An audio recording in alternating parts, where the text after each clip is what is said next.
Yes. Funny jokes.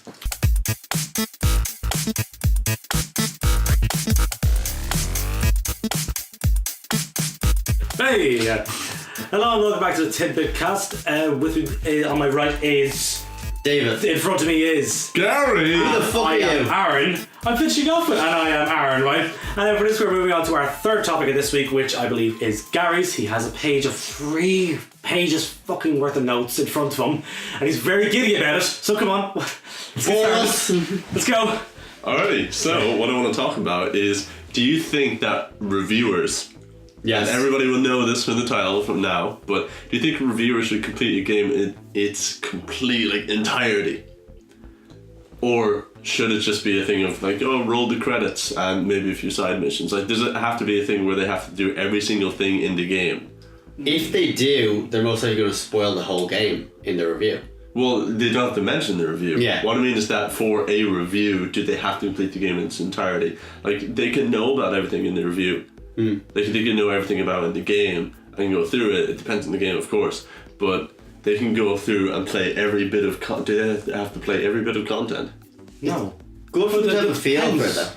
It absolutely depends on what type of game it is. If you're on about an open world type thing here, well then fucking no. However, if you're talking about a linear campaign thing, fuck yes, unless you're talking about it being a wide branch thing that goes on 50, 60 hours. If it's a self-contained story that's 8, 10 hours, fucking do it. The occasional side quest, yes.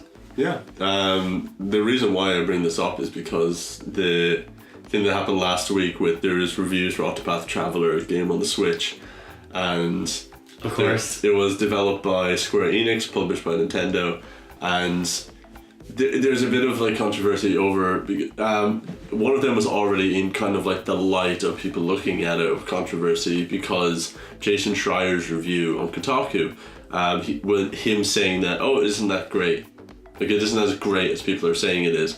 But what people didn't realize is that if you look at his review, he said it wasn't great. The game also got scored by Kotaku at 36 out of 40. That's a very It's good. 8 out of 10, which is That's decent. still a very good review of it. What he said is that it's not a Final Fantasy VI Part 2. It's not what people were saying in that they're comparing it to the best RPGs ever made. It's not one of those, but it doesn't mean it's not a good RPG, which is that it is a good RPG. People were then annoyed at him when reviews came out because, again, the other high-profile one from a major publication was IGN's review by Seth Macy, who he said 53 hours, and I finished the game, right? I rolled credits. And then it came out afterwards that there is an endgame boss. Octopath Traveler does have an endgame boss after you finish all 8 characters, and you finish their main stories, and the credits have rolled. After that, there is an endgame boss, and it has its own soundtrack as well. It has its own soundtrack, and you have to find your way to the boss. But if he's finished all the main stories, does that really have that big an impact on the game? That's a lot of people a lot of people don't agree. A lot of people did not agree with that, in that they were saying, well, they feel like they should know about the game in its entirety, and that they didn't even know about this. Is it enough? And at the time, people didn't even know what the endgame boss was. The strategy guide had also come out about it, saying where the boss is and stuff, how to get to it. And there are rumors about it, whether there was going to be an endgame boss, because a big thing about this game is that there are 8 different characters, all with individual stories, and they don't really interact with each other. So if there's an interaction thing at the end with all 8 of them, is that what you're wondering? Okay. Okay, that's important then. You see, apparently at the end of this, and spoilers for if you don't want to know what happens at the end game of Octopath Traveler, that there is a thing at the end of it where, I haven't played it yet. I haven't gotten to this point yet, but I know that at the end what happens is that apparently all 8 characters are connected in a way. There is a third line between all their stories where there are little tiny hints of this, and then the final boss you fight actually has lore. It gives you pages of lore that just says this character is attached to this character in the lore of Octopath Traveler and in the world, and how this character is this character, and how this enemy goes into everybody. Apparently it connects everybody together, which is what the game is not about. It is about all these individual stories. The game isn't about saving the world. It seems more about a game that's about saving yourself. Okay. Because it goes into the thing that some of the character stories are like Primrose, which is entirely about that her father died when she was young, and now she's trying to find the 3 men who have crow tattoos and try and get revenge on them. It's a revenge story, very dark, very like event. She is now a dancer, I say with quotation marks on my fingers, because she's basically a prostitute.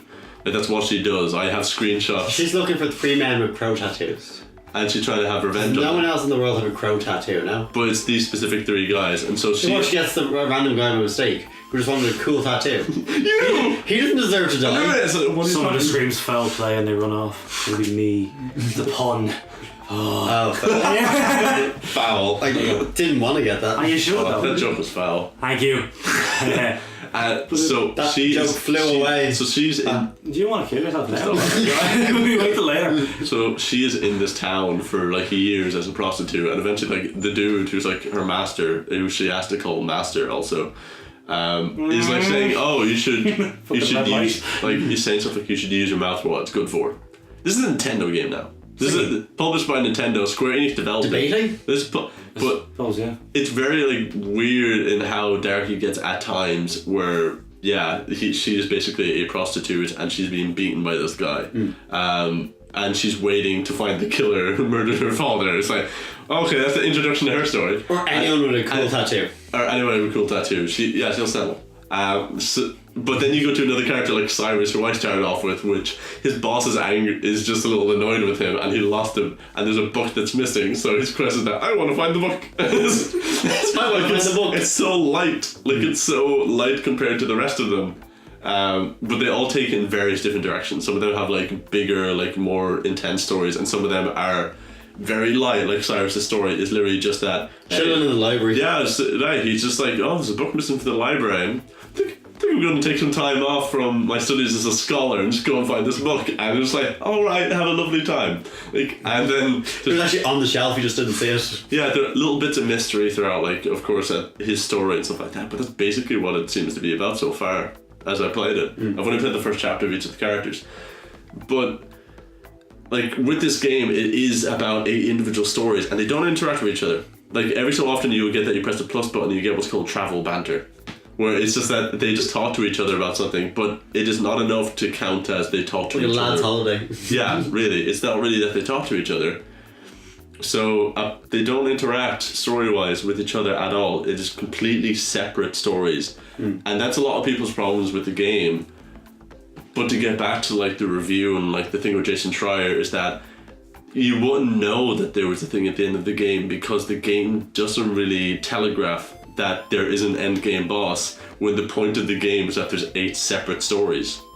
That is, there is a thing at the end that brings all 8 stories together. But is it like a side mission kind of at the end? It is basically a side mission in that, again, I just want to know, what happens is that at the beginning of the game, any character you choose and finish their first chapter, their introduction, outside that town that is theirs, you find a character, whichever character you start with, you go outside the town you were at, and that you begin at, and then, there's a dude called Kit. Who's just like, I'm a traveler and I was injured, can you give me like an item, like give me a healing grape? Everyone sees him outside the town, yeah? Everyone, whoever you choose as your first character, Primrose, Ulbrich, Alfin, Hana, whatever character, Cyrus, when you finish the first chapter of that character and you go off to find the other 8 characters, like you go outside of whatever town you start in, no matter who you choose as. So if I'm Ulbrich down in the bottom right of the map, if I'm Hana at the top left, whoever I choose, once I leave that town, I will see this person on the road. And he just asked, like, can you give me like something to heal me? Which you obviously have loads of because it started the game. So did you see him 6 times or you saw him once? I saw once. Okay, yeah. So I started off the story. I was thinking he keeps getting injured and go to different towns. If I start a new game and I started as Hana, then I would see him when I finish Hana's story. I started as Cyrus, so I finished Cyrus's thing. I went outside the town. Oh, he's there. Same thing that happened. Everybody would get him on the first playthrough of it, and he just went, "Hey, can you give me like a healing item?" And you give him a healing item. It's like, "Thanks," and then it just goes away. As you find out, that's part of the end game boss. That is like such a small thing. Imagine if you did not give him a healing grape. I don't know if that stops you from getting it, but I think it does. Is that if you don't give him a healing grape, he eventually leads you onto the side mission that goes to this, and the side mission that goes on to this. And eventually you complete like 2 or 3 side missions, that eventually leads you to a cave, which is where the boss is. And you can only do that once you've finished all 8 characters. So it's kind of one of those things like a secret boss in JRPGs, which is that it is so out of the way that you can consider an in-game boss because you need all 8 characters, and it's the hardest thing to do in the game. But it doesn't impact on the story mode. But it does not impact on the story mode. It is kind of like extra lore. But it impacts on the story completely, whereby it changes everything. It does, but you don't have to do it. But here's the really. thing. Every character, they have an entire arc. They have a beginning, middle, end. And it ends. That's it. And then the game rolls credit when you finish all 8. This is just an extra thing to say, hey, look, there's more to the world. It's kind of like finding a journal. I feel like it's like that, where it's like you find a journal and you read about it and it tells you about the lore of characters. Like you find a diary entries. That's kind of what this is that it's giving you a way to like fight an end game boss, which there isn't really in this game. It's 8 individual bosses that are at the end of all of their chapters. But it's a way to kind of be like, oh, there is like a thing here. Does it impact on the review really though? Because at the very end, it would take another 20 hours or so to actually do this. It would take another 10 to 20 hours because to get all the things for it. You don't just fight this guy, who by the way is in 2 phases. You have to fight all dark versions of 8 of bosses. You have to fight dark versions of the chapter 3 and chapter 4 bosses of the characters. All in a row, by the way. There's no like in between. You have to fight all of them in a row and then fight him, his first phase, and then his second phase. Which are completely different bosses of the main guy's 2 phases. So it means that if you die to any of these bosses or to that guy at the end of his first phase or his second phase, you have to start and fight the 8 bosses again in a row. That's a lot of work for the reviewer. No, hold on a second, that's... Did he finish all 8 characters? He was transparent and he said that he did, yeah, I finished all 8 characters, credits rolled, and I don't know if there's more after this. That's what he said. He was transparent and said that there may be more after this, but this is where the stories of the characters ended. Well, then that's okay. If it becomes a completely different thing, whereby you have... That's basically a walkthrough. If you have a massive game that comes out, okay, and it comes out and you know it's going to be fucking huge, you do what some companies do, which is you put out a review as soon as you can, but you put it out and you title it a review in progress. Okay, you commit yourself to this. That's okay. That's what it is. Yeah, it's a review in progress is what it should be said. Yeah, exactly. Because there are some games that are, for example, games as a service. Like, if you look at Destiny, if you look at Fortnite, it's like stuff that you can't say like this is the end of the review. This is a review in progress, and in like a year or so we'll update this. But like Fortnite doesn't have a story mode. Like, well, it doesn't have a story, but the game will change. Like they will add more stuff. Like they've just added vehicles. Yeah. Like that adds to the game now because that is now the game is much more mobile. It's a different experience now because it means that you don't have to run from map to map. You can drive. That's much faster. The game has changed in terms of mobility. Like that can be things that make it different. Rainbow Six Siege, like these are games as a service that have continued for years, and like that I think reviews in progress are a thing that you should say. Also, I will say also, he has posted a follow-up article like about 5 days ago saying, oh, this is how you get to the end game boss. That's fine. Okay. Yeah, There's no fault in any of this. No, there's no fault in this, but before he did that, there was controversy. People saying, oh, there's an end game boss. How dare you like not finish the game? But there always will be. How long does it take them to figure out there was an end game boss? Exactly, they found out because of the fucking internet, which by the way, the game was not released yet. There's no way for him to find out. And the only way he found out is because all the reviewers after that, it took about 2 or 3 days after the game had officially come out for any reviewer to actually finish it. Which Jason Schreier had to go to Twinfinite, which is another website, and just ask the person there, hey, can you like help me finish this? Jason Schreier, he said, was very transparent and said, I had to ask another reviewer at another website to help me finish this because I couldn't figure it out. I couldn't figure out how to find the end game boss. He knew there was, but he knew this guy at Twinfinite had, because he said there was an end game boss because he looked at the strategy guide which had come out after Jason Schreier's article came out. The fault is with the game company then. It's not the game company, no, it's not the game company. It is that what happened is that it's not their fault that the way to find this end game boss is through a bunch of side missions. Yeah. That is just a secret boss that JRPGs usually do. There are secret bosses where, if you fight these 100 rounds of this thing, like in Kingdom Hearts where you keep fighting the arena and you eventually fight Sephiroth at the end of these like many waves of enemies is that, oh, and he's the secret boss of the game because he's the hardest boss in Kingdom Hearts. It doesn't mean you have to like finish Sephiroth to fully experience the game. It's like, what credits rolled, and then if you want to do more, you have this option as well. It will not impact how the game felt for you, because another dozen hours of grinding is not going to get through the message of, wow, it is a good game. It's like, no, you finished the story, credits rolled. Yeah, no, I'm completely on board. That's not the reviewer's fault at all. Especially if you followed it up with that, then that takes all blame off him. He went, he did his research, he fixed everything. But this is based on before he released that. Before that, there's nothing you could do, because that's hindsight. That's someone who played through a whole game, put however many hours he did into it. Did everything he could in it. He got to the end credits. He finished it. Okay, that it's not on him that the fucking developers didn't hide anything. They just had something else afterwards. But if you put it after the credits, that's something bonus. That's something completely different. Yeah. Side mission. That's fucking okay. This is like part of an epilogue, kind of. It's kind of like an epilogue. You don't have to see it. No, of course not. Especially if it's as convoluted as usually it is, which it is. It is convoluted. There's like literally I had no idea about this. Like I had to look this thing up. I had to look this up on a few different websites to find out how to do it. But this happens well. There's a lot of stuff where this happens over by fucking weeks or days. Now because of the internet, it's like days later someone will find something amazing. But like think about it. Remember the way you used to be able to get Mew in the old Pokemon games? That shit was hidden. I know. Like, really you hear hidden. stories in school about how to get this Pokemon. And you have the internet and you can read those stories and tell you how to do it. And it's okay. And you're not going back to your reviewer going, come here, you prick. you made a mistake and didn't put this in here. You didn't tell me. No. However, you might find that he put a tweet up like years later going, oh fuck. Like, shit. I think it's fair. It's like something unfortunate happened there whereby he finished the game, they put something in afterwards. He beat it. It's fine. It's okay. There's something else there. If you get to that end point, however many hours you put into that, chances are you're going to go on and fucking find this extra thing. But his job is to beat the game and do a review, which he did. Yeah, that doesn't impact on the game whatsoever. No, of course not. He could do as much as he wanted to, and rolling the credits is enough. Yeah, it's enough to do that because he's already spent enough time with this game to feel like, oh, I've gotten the experience of this game. Because the point of review is not to play. And again, like this will be a contested thing in that you have to play the game in its entirety.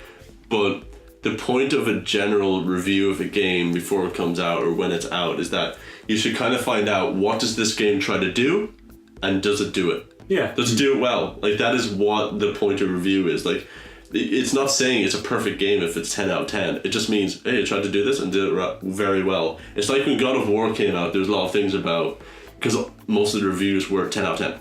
Really? And then people were saying, oh, so this is like a perfect game, and a lot of the reviewers saying, no, it's not a perfect game.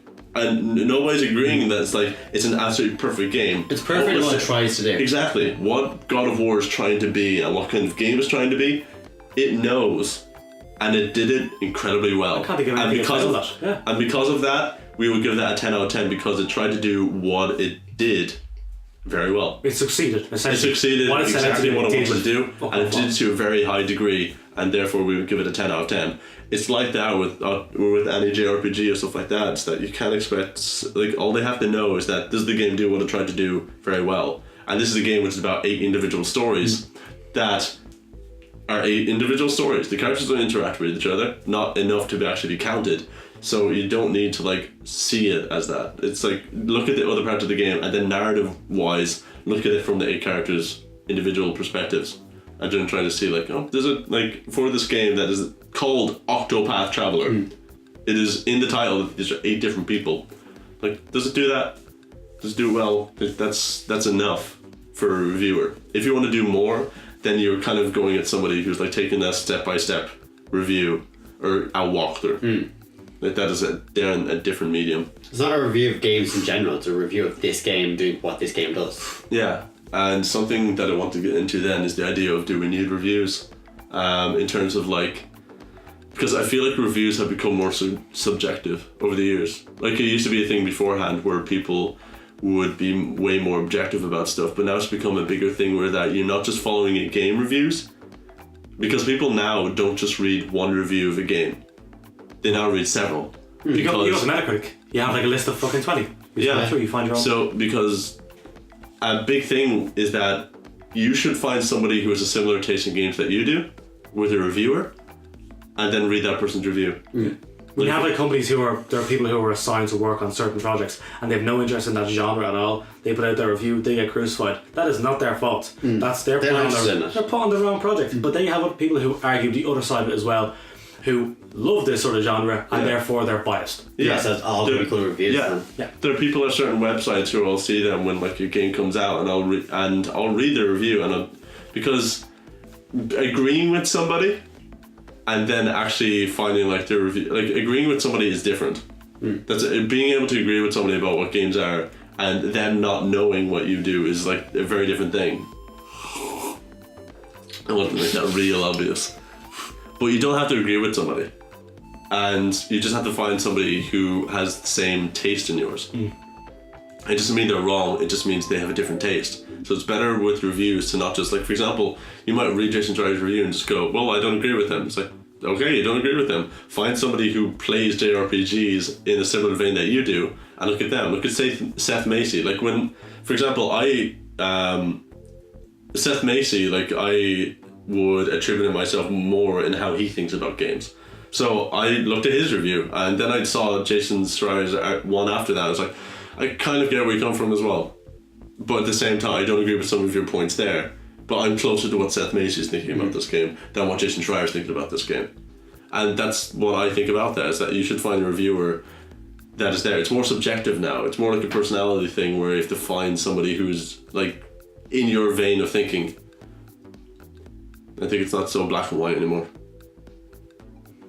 Yeah, things are very personality based. A lot of websites are becoming more personality based. Definitely, yeah. Where now you have, rather than just the company, you have the people in the company. You're following the person. So it is, yeah. You know, you find like your individual, even if it's like a group, you find the one there you like. What? Yeah. And then you follow that. You confused for a moment there as well, were you? Yeah, okay, grand.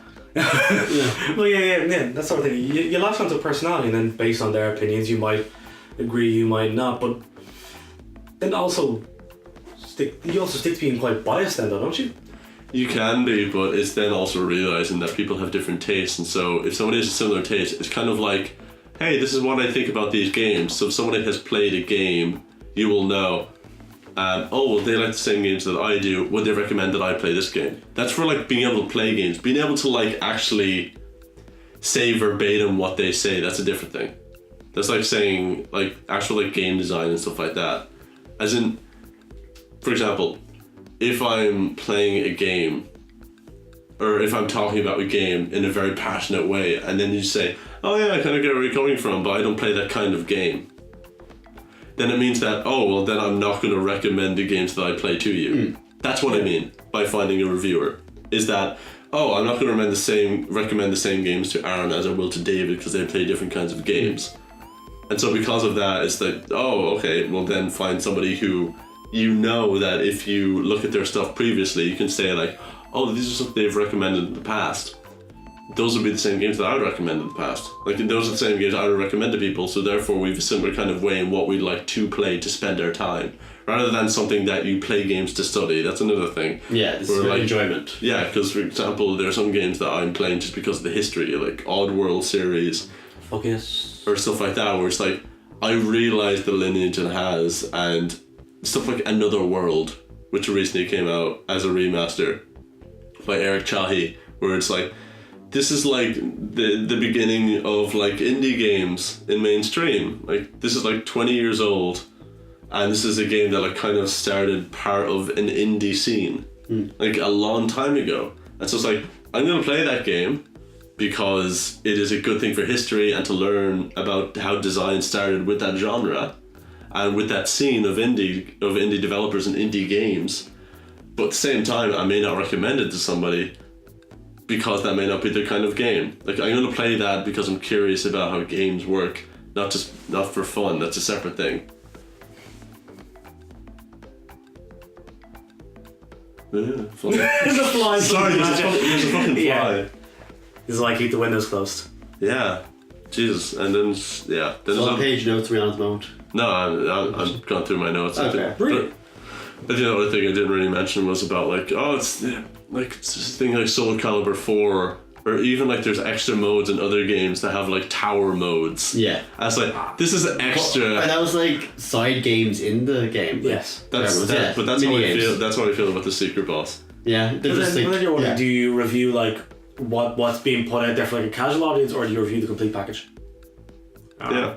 It depends on the reviewer. It does. It depends on the reviewer, of course. It's gonna be different for everyone. Fucking absolutely. I can tell you right now, I'd be sitting here and I've gone through however many years of Binding of Isaac time and time again now, over and over again. Yeah. Where I'm someone else who's played fuck a ton more than I have, and it's just our opinions on it are completely fucking different. That's another game. Can you imagine somebody having to review Binding of Isaac?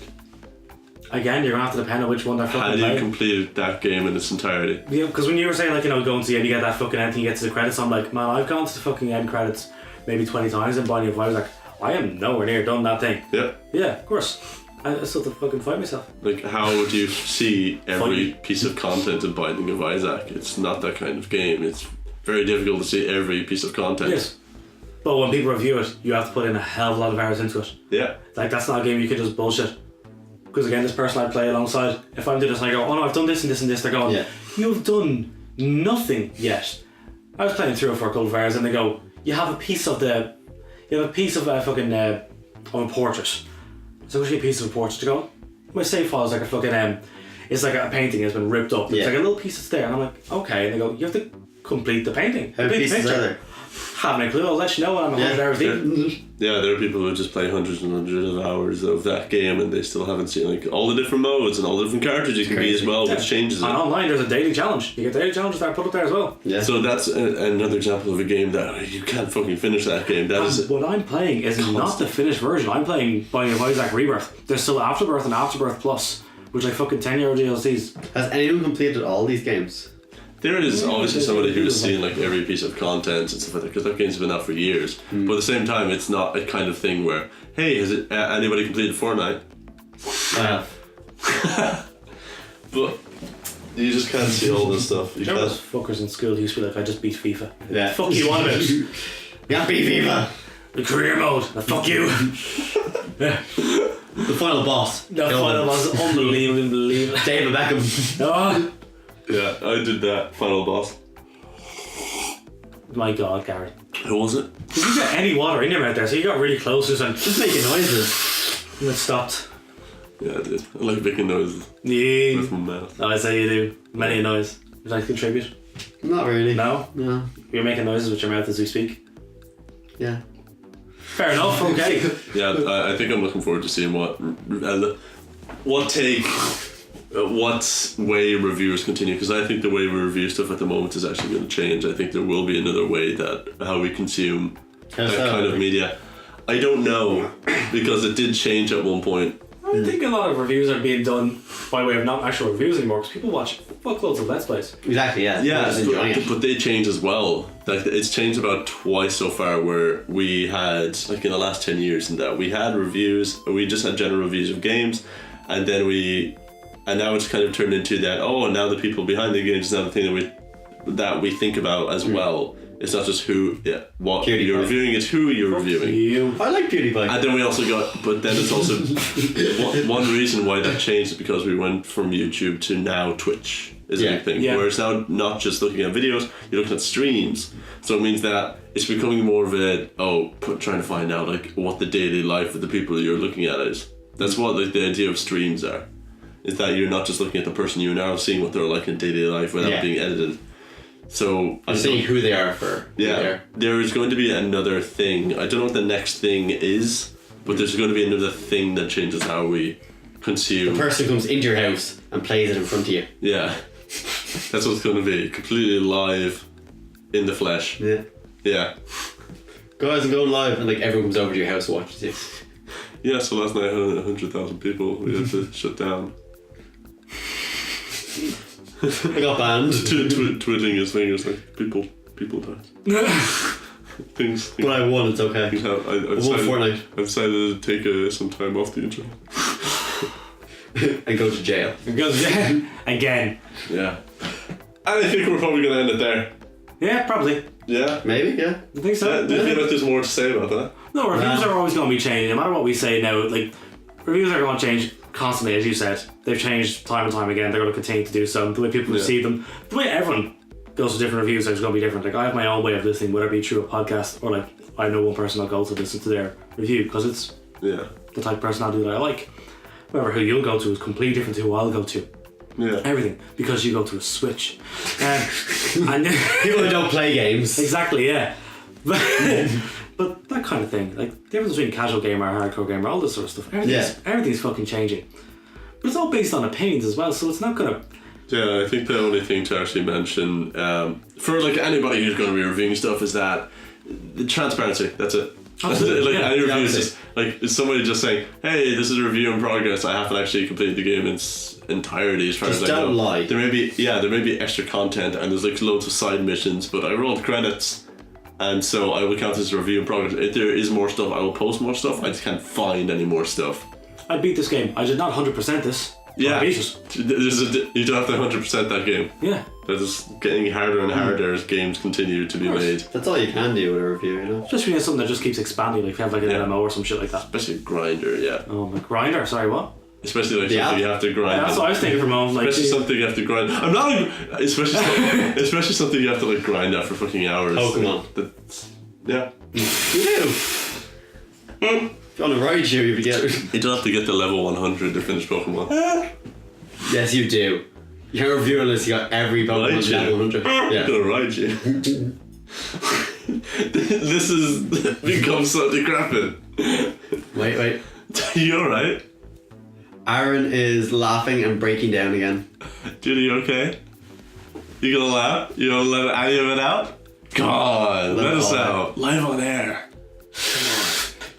fuck you, I did it. He's sucking his laugh. Look at his lungs expanding his rib cage. Oh, anyway. Say it, set the internet ablaze. No, never. Fire.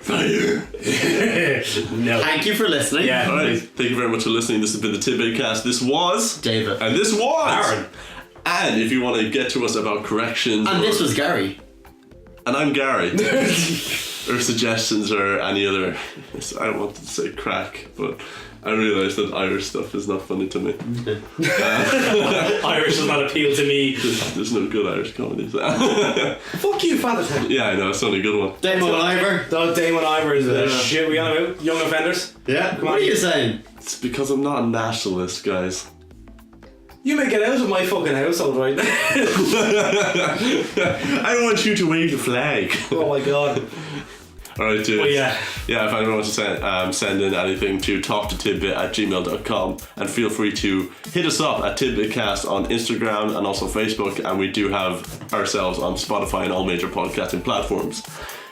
We'll see you next time. Good night. Hello. Goodbye.